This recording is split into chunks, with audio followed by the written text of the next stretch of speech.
Hey, how's it going guys, and welcome to part 6 of this Blender section of the tutorial. In this one we're going to be creating the movement animations, and that includes 2 walk animations, one normal and one aimed, and we're also going to be creating a run animation. So to start doing this, I'm going to go back to the idle pose that we created earlier, and I'm going to duplicate this one and call it walk_f and loop. And this animation is going to be 25 frames, so I'm going to set it to end at 25.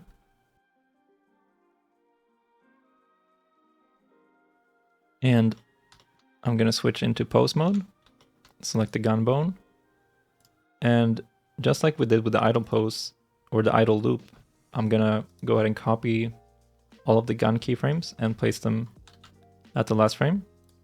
And then I'm going to start by copying the X axis keyframe and placing it about halfway, so around here. And I'm also going to be copying the Z keyframe and placing it out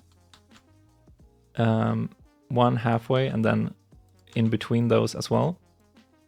And these ones will be like the steps of the character, so every footstep will be on the Z axis. Alright, so with these frames placed out, we can go into the graph editor. And I'm going to start by moving the X axis here, just to get like some side-to-side movement. And I'm also going to make this one loop by adding a cyclic modifier. So you press Shift E, and then choose cyclic. And we can see that the gun is starting to move around a little bit here. And we can mess around with the intensity of this as well, if we want it to be higher or lower.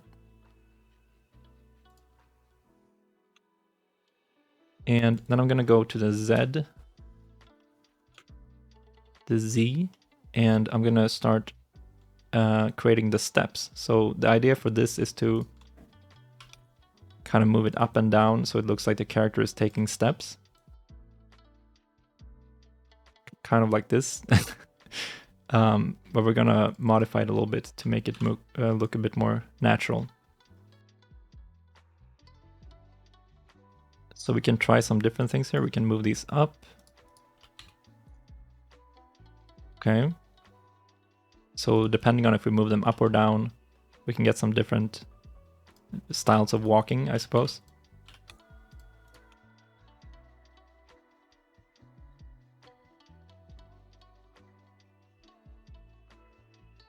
Actually, I'm going to make this 24 frames long, just to make it a bit more even. So then the halfway point would be 12, so I'm just going to move this one back 1 frame.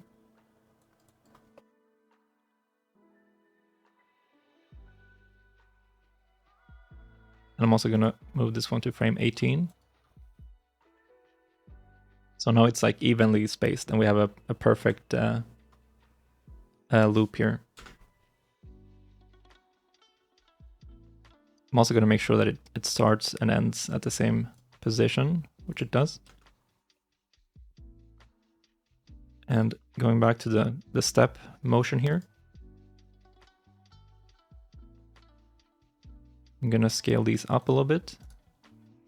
And I'm also going to scale these ones down. And to make this easier, we can change this pivot point to individual centers, and then just select all of them and scale them all at the same time. And by doing this, we get a bit more stiffer walk, as you can see. So based on how sharp these curves are, we get different results. So if we smooth these out, it's going to be a bit smoother. If we make them more pinched, it's going to be a bit stiffer. You can basically imagine this curve as the actual motion that's happening on screen. So here's like the lowest point, and then it moves up in a big curve, and then comes down here and kind of pops right back up again. which is a very good visual representation of what's actually happening. Okay. And again, we can try inverting these. Oops. To see how that would look.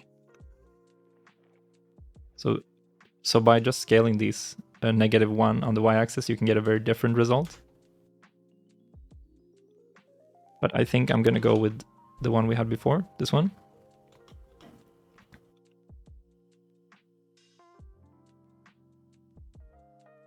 And now we have the basic motion in place here, so I'm just going to start tweaking it a little bit. Maybe do some offsetting, see how that will look.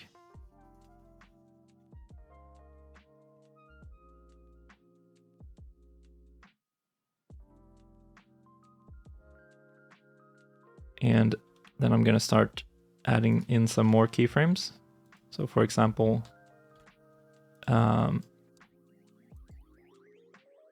the y-axis here, I'm going to add some motion.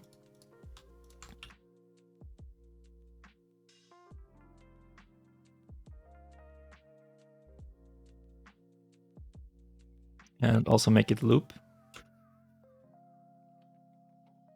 And adding some Y movement as well can make it a bit more interesting and also look a bit more natural. And we can mess around with the offset here a bit. So it's always good to change the offset, because otherwise if all keyframes are placed on the exact same frame, it can feel very stiff and robotic. So I usually mess around with the offsetting here just to see how that would look.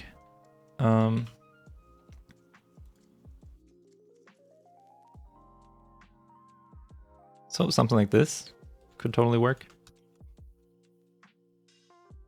And I'm also gonna place out some rotation keyframes for the X rotation.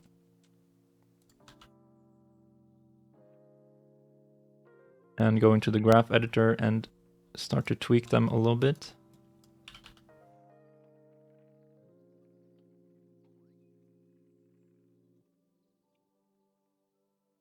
And make them looping. And we can already see by just adding some basic rotation here that it already looks a lot more interesting than just the location movement. And we can try some different offsets here, see what that looks like. We can also try inverting these by pressing SY and -1.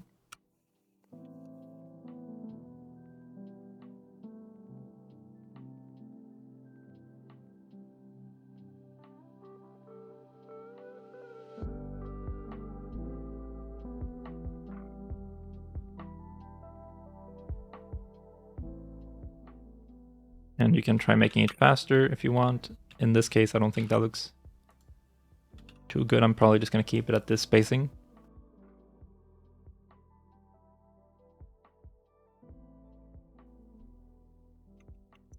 And I'm going to do the same for the other rotation axis as well. So placing them out and then going into the graph editor to modify them.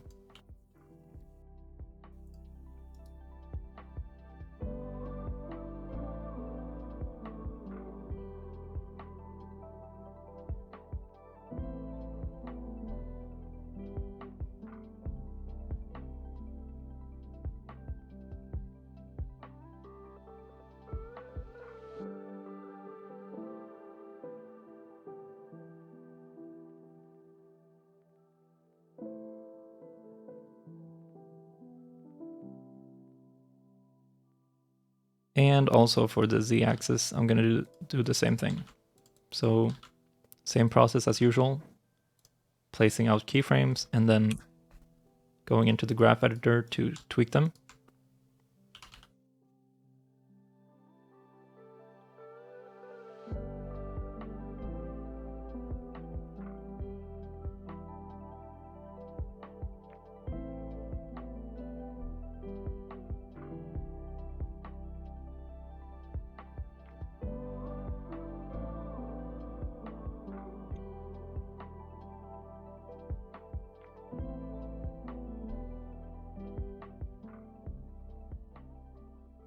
And I'm going to try some different styles for this one because I'm not too sure about that movement.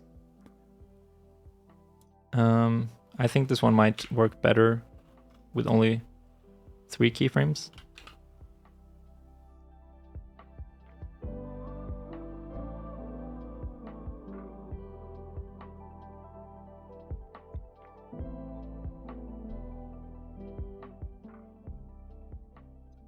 And then I'm going to tweak the step height a little bit, make it a bit more intense.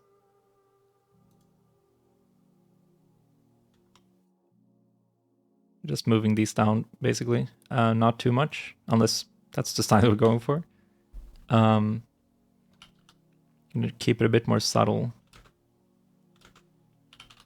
Just so it doesn't look like the character's like jumping or something.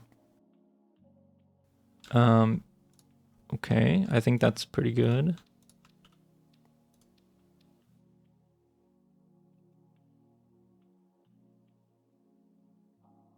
So yeah, something like this.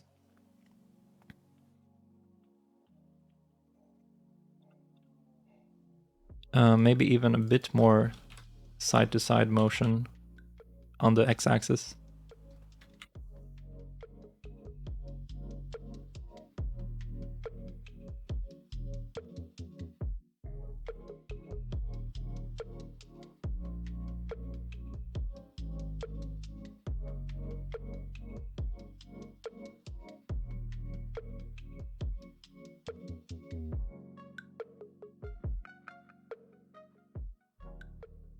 All right, and that's a basic walk cycle that we have created. And now I'm gonna do the same thing for the camera. So I'm gonna add some camera motion by copying the first keyframes and placing them last. And I'm basically going to try and replicate the movement of the gun, but like not as intense, obviously.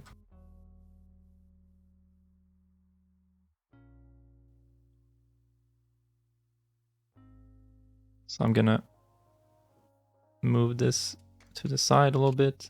Then I'm gonna copy these values and paste them in here, but with a positive number. And then I can just copy this one to the last frame. And as we can see, it's now perfectly synced with the gun, which looks a bit odd. It's not exactly how you would move in real life. So what we can do is we can offset this to make it kind of like feel a bit delayed. And also just keeping it very subtle. We don't really want to make this so intrusive. And I'm gonna add some steps for the camera as well by animating the z-axis, which is the up and down. So I'm just gonna drag these down here.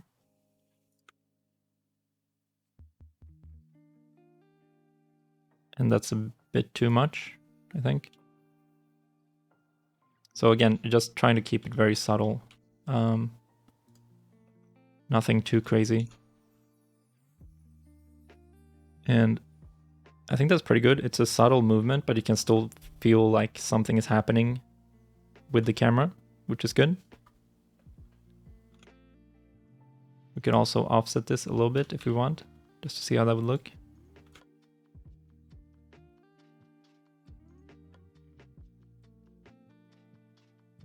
And we can also add some rotation to the camera, which we have to be pretty careful with, because again, we don't want to overwhelm people with too much camera rotation. So I'm just going to keep this pretty subtle.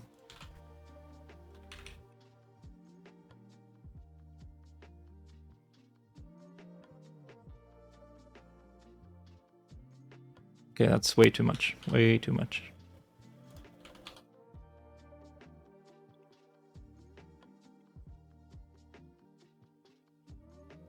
I'm gonna try and scale it down, see how that would look. And do some offsetting.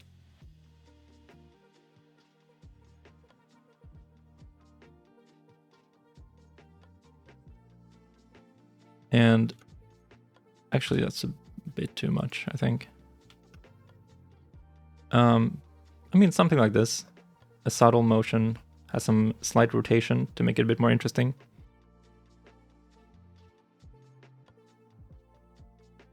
And we can always go back and tweak this later on. For example, if you try it in engine and it feels like the camera motion is too small or too big, we can always go back and change it. So it's not really the end of the world if you're not too happy with it at the moment. And yeah, I'm gonna call this one finished. And before I move on to the next thing, I'm gonna add a marker at the end here. So I'll go to the last frame, which is 24 in this case. And I'm gonna add a marker by pressing M. And I'm gonna rename it to end walk loop. And to rename it, you just hover over it and press F2, like that. And this way we can know exactly when the animation should end when we're exporting. So for example, if we're going back and tweaking the idle loop, we have to change the timeline to be 60 because that's when it ends. And then it's good to remember when this walk cycle should also end. You can also write this down on like a notepad or something, but I usually prefer to keep it in Blender so it's easier to see. And now we are going to create the aimed version of this. So just like we did in the last video, we're going to duplicate this one by pressing here. And we're going to rename this one to walk f loop underscore aimed. And make sure to save it by pressing this little shield. And then I'm going to go back to the aim pose. And I'm going to copy all these keyframes by pressing A and then Control C. And then I'm going to go back to the walk F loop aimed. And I'm going to paste all of these keyframes around here. It doesn't really matter where you paste them as long as it's outside of the keyframes we already created. So I'm going to paste them in by pressing Control V. And if we play it now, we can see that it's completely messed up, which is normal. And what I want to do next is I want to basically replace the last keyframes here with the ones from the aim pose. So I'm going to select and drag every single one of these into the last keyframe and basically overwriting them. And I am doing this by selecting them with right click and then moving them by pressing G. And then just clicking left click to place them.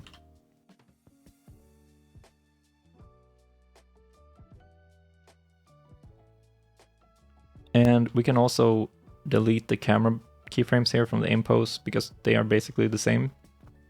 So we won't be using them. And now if we play it, we can see that it's still messed up. So we have to manually go in here into each curve and copy the keyframe from the aimed pose, duplicate it, and then move it to the first frame. And I'm going to do this for every single animation, or every single keyframe, sorry.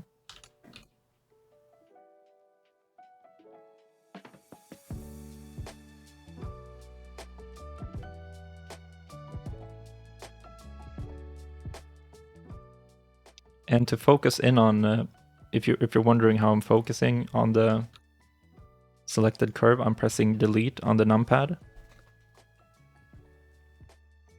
So I double click on the axis here, and then I press delete on the numpad to focus.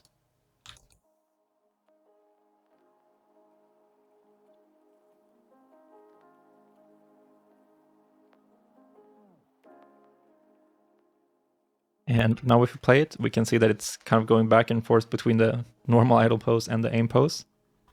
And that's because the keyframes we placed out are way too high for the aim pose to look good.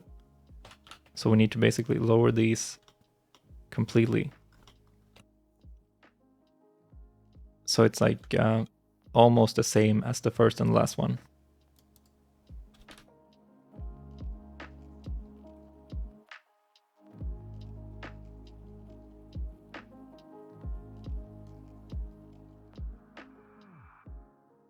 And I'm just gonna do this for every single axis.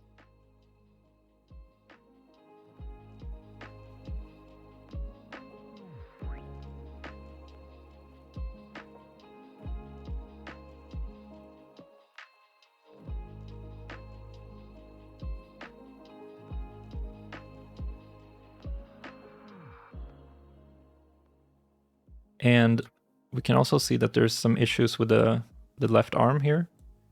And that's because in the aim pose, the shoulder is actually placed differently. So to fix that, we can just select all of the keyframes here from the aim pose with Alt right click. So selecting the whole set of keyframes and then just dragging them to the first frame. And make sure you don't actually replace any of the gun keyframes here, because then that would mess it up. So only like the keyframes for the arms and the fingers.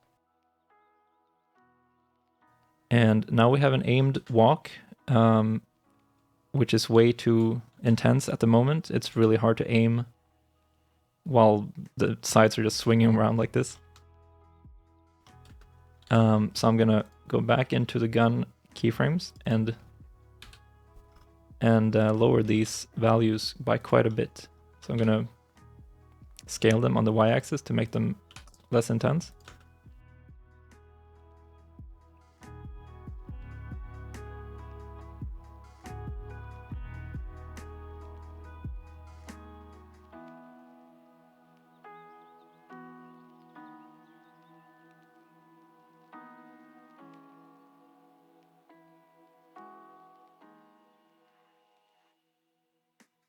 And make sure you're not moving any of the first or last keyframes here, because these are based on the aim pose.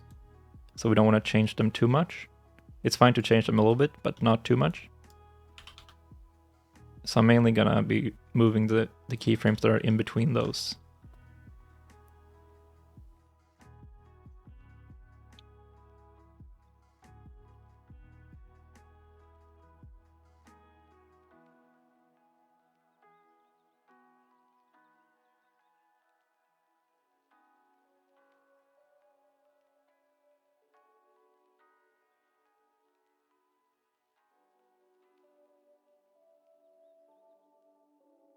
And I'm just kind of messing around with the settings here to get some results that I'm happy with, basically.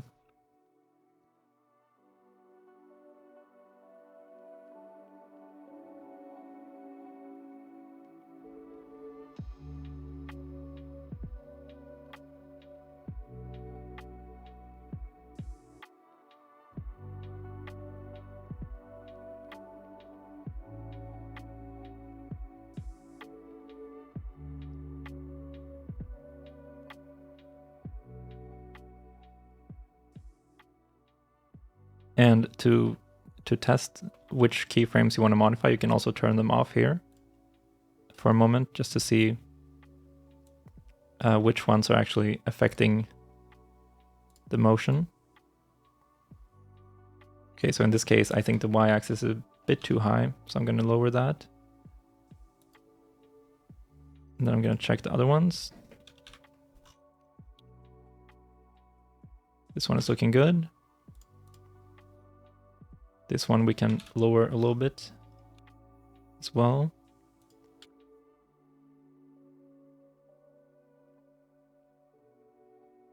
And also I think the y-axis or the y location is a bit too high, so I'm going to tweak that.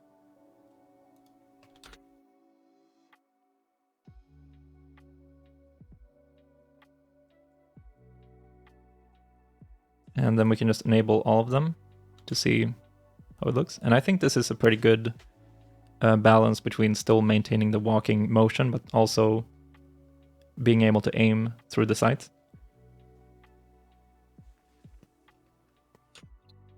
And we might also want to lower the camera a little bit. Not by much, but a little bit.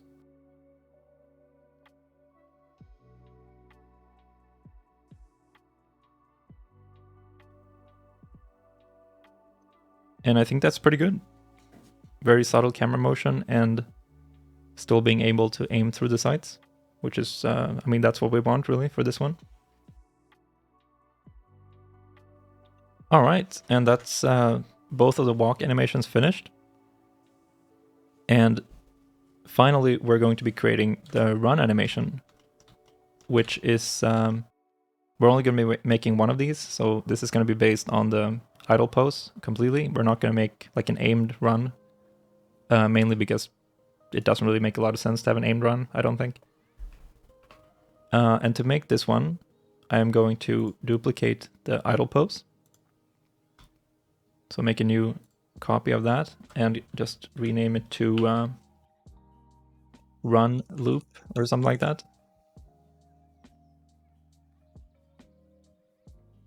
And for the run loop, I'm going to make it a bit faster than the walk. So I want the end frame to be 20.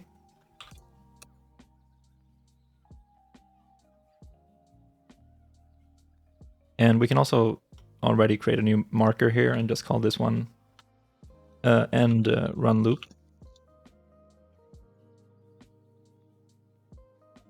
And it can get a bit messy with the markers here, but it's, I mean, it's fine. It's not too bad.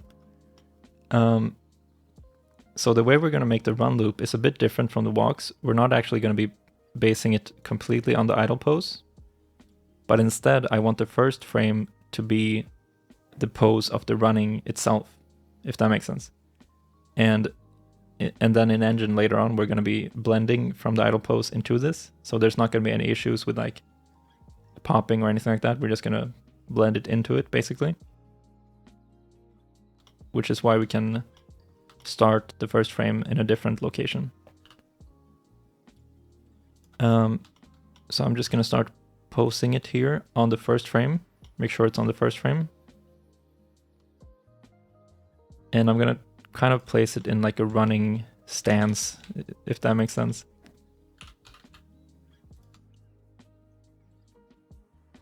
Which is usually a bit lower on the screen, kind of tilted downwards like this. Rotate it a bit to the side.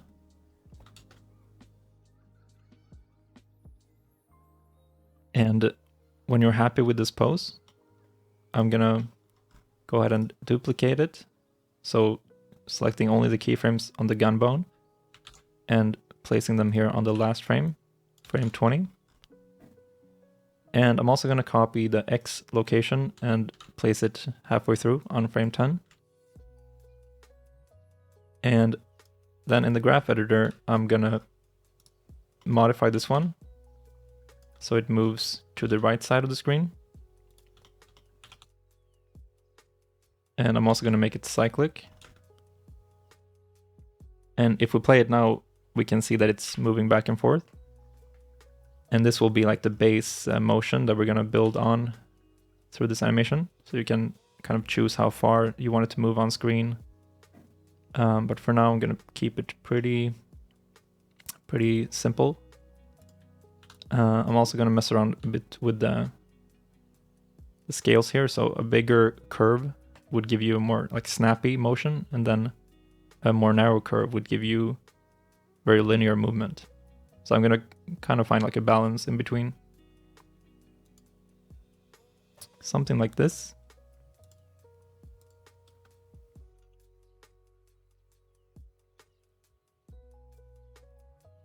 And then I'm going to create the steps for the run. So I'm going to duplicate the Z-axis and place it out on 5, 10, and 15.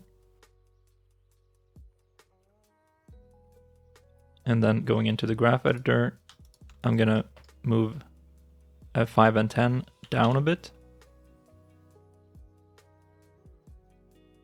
And I'm also going to make it loop. Oops. And when it comes to the steps, we can really mess around with the offset here to make it feel more natural, so it's not so like in sync with the side-to-side motion.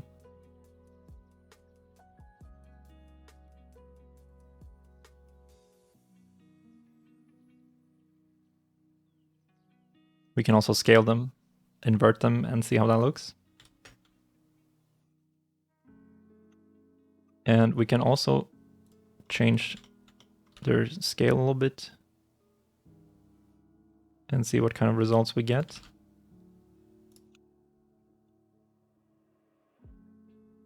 So I'm just gonna kind of pinch them here at the bottom and then make these a bit bigger to get like a more snappy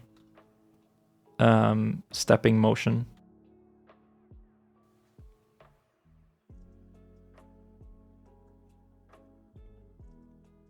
And we can try some different offsets, see what looks good.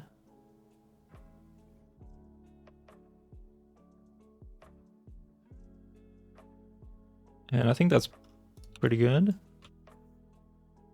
I mean, as always, we can change it later on. So now we have like the base ingredients, I guess you can call it, to the run loop, which is the side-to-side movement and the steps. But we can also add some Y location to make it a bit interesting.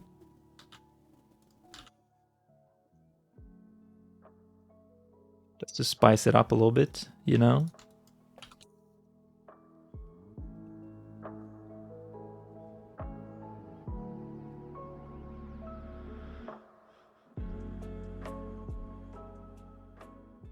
And then change the offset to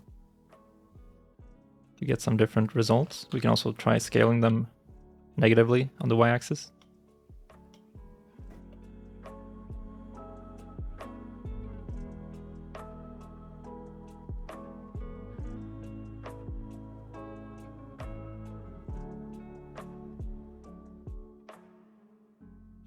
And also, as you might notice, it kind of looks like the animation is pausing in the loop.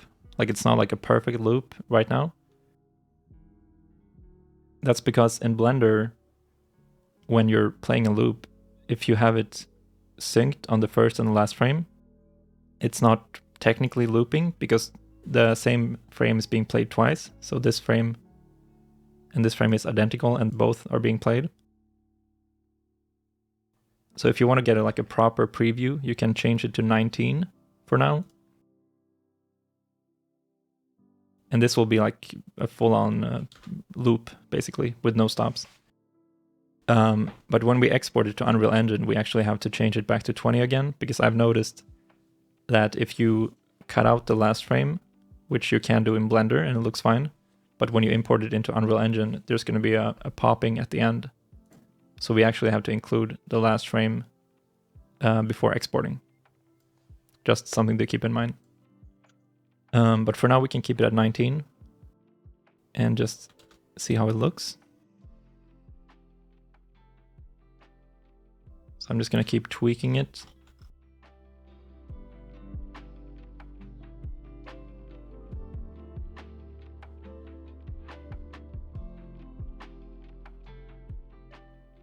And then I'm going to add some rotation on the x-axis. So just copying the keyframes and going back into the graph editor to tweak them.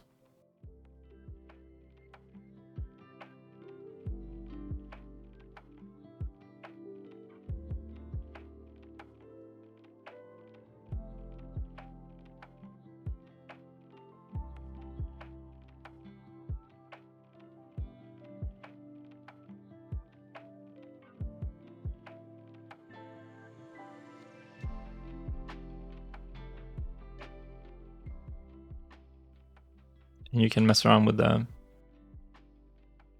location here as well to get some different results.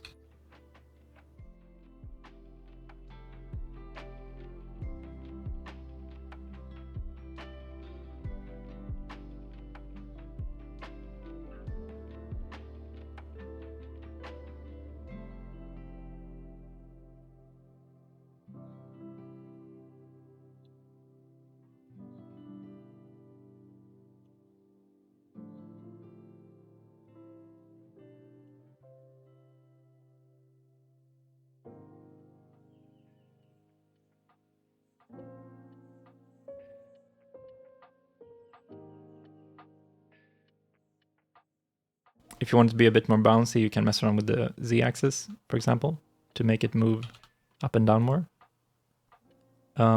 Again, I mean, this depends on the style you're going for. So for a more cartoony game, this would probably be perfect. But I'm gonna keep it a bit more realistic.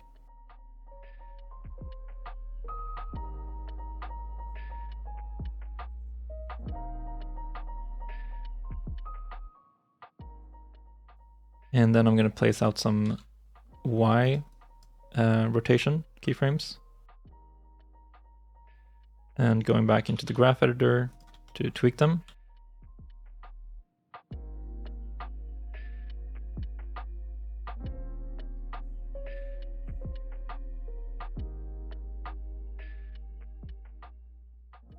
I'm going to scale it down by half just to see how that will look.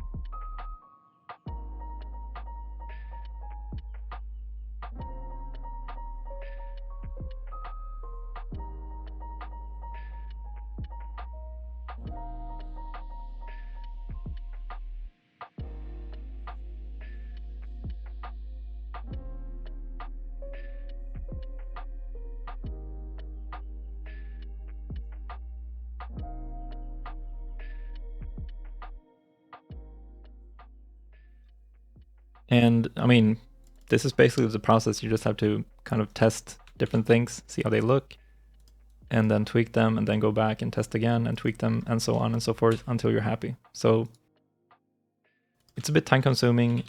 I might speed some of this up in the video, I'm not sure.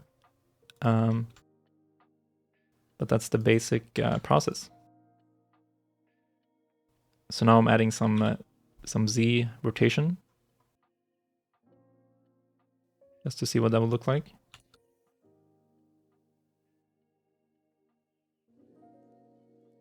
To get some swinging going on. That's a bit too much, actually.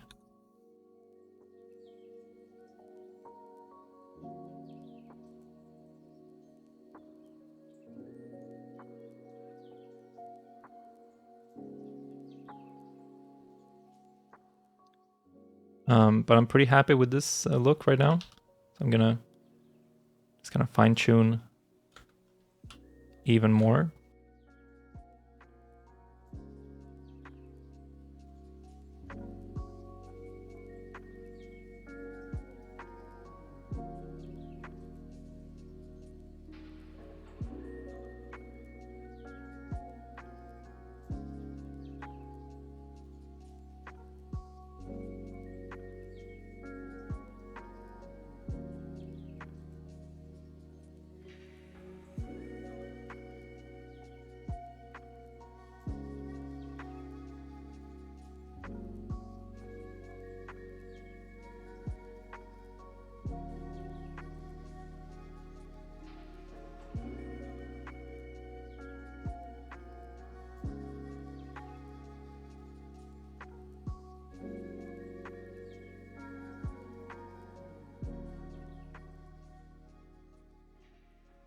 And we can also move this arm forward a little bit, because I noticed that it causes some stretching when it's at this point here.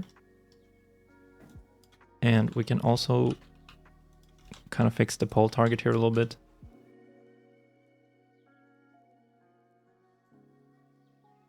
Not that you're going to see it in the final animation, but, you know, for the sake of this tutorial, I'm going to make it look a bit nice.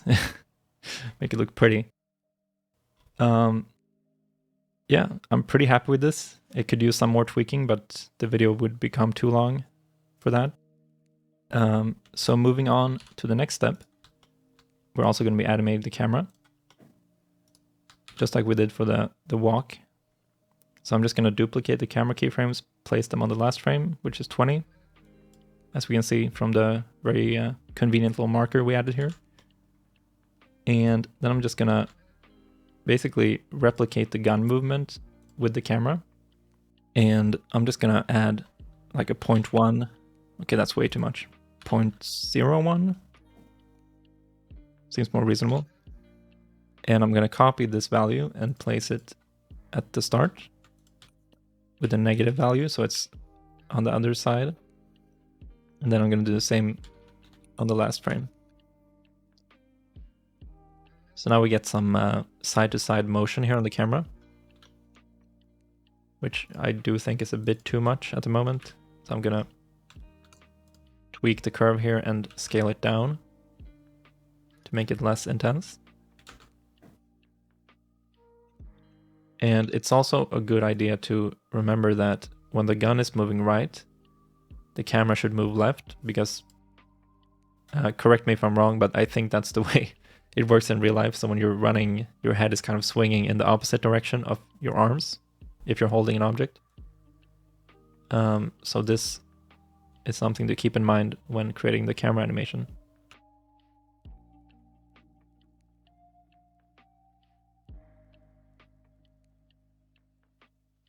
And I'm also going to add some steps to the camera as well. So on frame 5, 10, and 15, I'm going to add keyframes. And then I'm going to go into the graph editor here and move 5 and 10 down.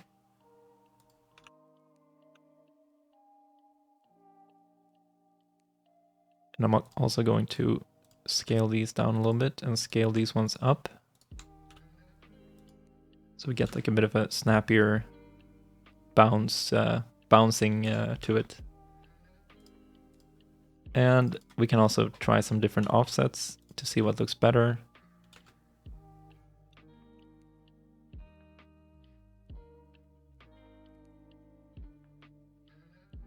I think I'm just going to keep it as the default now. I think that looks pretty good. And finally, I'm also going to add some rotation on the y-axis, which is this one. So I'm going to copy the Y rotation keyframe, place it halfway through on 10. And I'm going to set it to 0.05.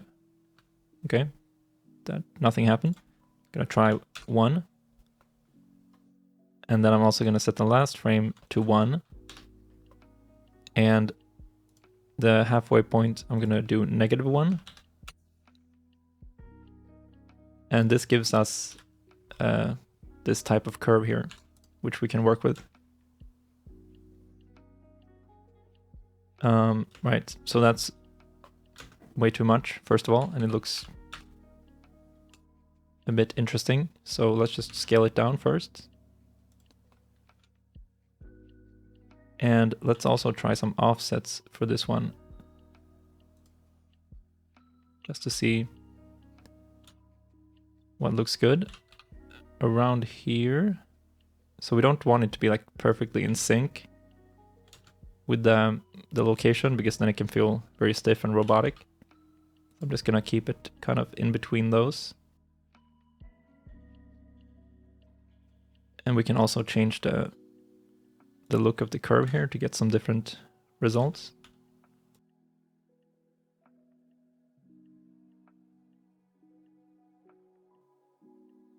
And I'm also going to tone them down a bit. Something like that, just a subtle camera motion that gives you the feeling of a head running, basically. It's a running head. And yeah, I'm pretty happy with this. I think it looks good.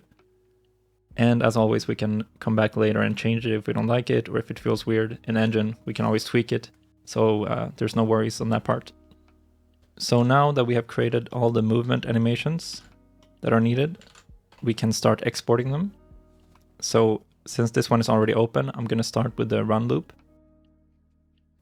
So first I want to change this to object mode and make sure that only this character rig is selected. And like I mentioned before, I'm going to set the end frame to 20. So we get a perfect loop in Engine when it's being imported. So just make sure that it starts and ends at the same location and that there's no popping issues. And then we can go ahead and copy the name of the animation. And then with the rig selected, go to File, Export, FBX. And these are the settings I'm using. So it's selected objects, armature, and then only deform bones, and then bake animation, key all bones, and force start end. And we can leave these at default. And then just paste it in and export. And let's do the same for the walks. So go to our walk F loop. And as we can see here from the marker, we're going to set this to 24. And just play it again, make sure that it looks good. Also check that it ends and starts at the same location, which it does. So I'm just going to copy the name and go to File, Export, FBX, and then paste it in and export with the same settings. And finally, I'm going to do the same for the aimed version. Quick little preview. Looks good. So copy the name and then File, Export, FBX, and paste it in. And there you go. That's all the movement animations exported for this part. And I know that's a lot of information to take in. So if you're a beginner, it could be a bit overwhelming to try to do this all at once. So feel free to go back and rewatch some parts and maybe play them over and over until you understand the basics. And in the next part, we're going to be creating the holster and equip animations. So yeah, I'll see you in the next part. All right. Bye-bye.